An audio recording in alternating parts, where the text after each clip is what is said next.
Di SMP Negeri 5 Gresik, kegembiraan dan ketegangan terasa di udara ketika masa pemilihan ketua OSIS tiba.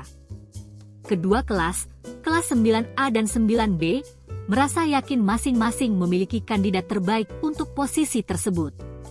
Namun, semangat persaingan membawa konflik yang tumbuh semakin besar antara dua kelompok siswa ini.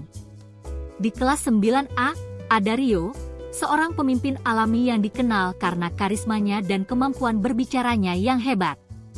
Di kelas 9B, ada Tania, seorang siswi berprestasi akademis tinggi yang selalu berusaha untuk mendengarkan suara-suara siswa dan berkomunikasi dengan baik. Masing-masing kelas menganggap kandidat mereka sebagai yang paling cocok untuk memimpin OSIS. Semakin mendekati hari pemilihan, ketegangan semakin terasa di antara siswa-siswa. Pertemuan antara kelompok pendukung kedua kandidat seringkali memanas hingga hampir berujung pada perkelahian. Saat berjalan di lorong sekolah, suara sorakan dan pertengkaran menjadi pemandangan biasa. Kepala sekolah, Bapak M. Nur, merasa perlu untuk mengambil tindakan. Ia memanggil perwakilan dari masing-masing kelas dan menyarankan untuk mengadakan pertemuan damai di aula sekolah. Di sana, siswa-siswa dari kedua kelas duduk berhadap-hadapan, diiringi rasa ketidakpercayaan dan ketegangan. Bapak Nur berbicara, "Pemilihan ketua OSIS seharusnya menjadi ajang untuk mempererat hubungan antara siswa, bukan untuk memecah belah. Persaingan adalah bagian dari proses demokrasi, tetapi itu harus dilakukan dengan etika dan rasa hormat."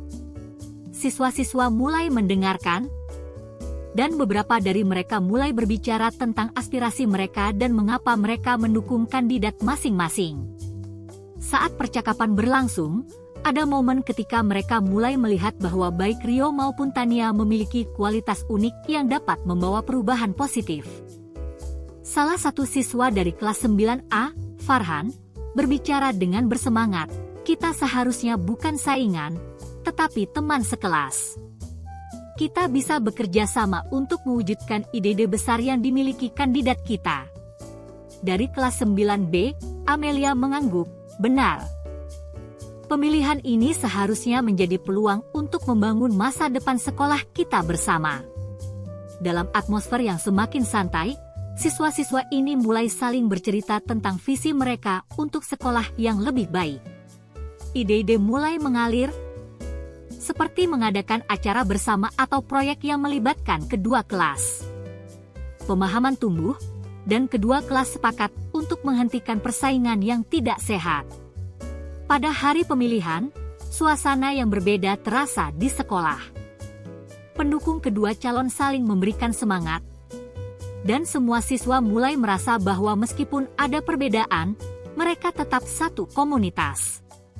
Setelah pemilihan, hasilnya diumumkan, Tania terpilih menjadi ketua OSIS dengan dukungan seluruh kelas termasuk kedua kelas yang awalnya berseteru tersebut.